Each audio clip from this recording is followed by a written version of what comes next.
এটা কি গুড্ডি? হ্যাঁ, জার জার গুড্ডি বানাইছে কেডায়? কিনা কত নিছে? 500। সুতোটা বান্ধা থাকবো কোন জায়গায়? হুম,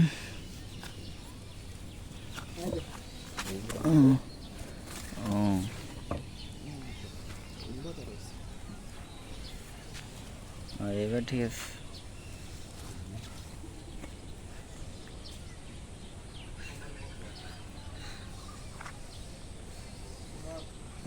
তো এটা ছাড়া কন্ট্রোল করা যাবে না, সিরিয়াল হয়ে যাবো। বাতাস তেমন না থাকায় গরুটি উড়ানো গেল না। আরেকটি ভিডিও সংগ্রহ করে আপনাদের দেখাচ্ছি।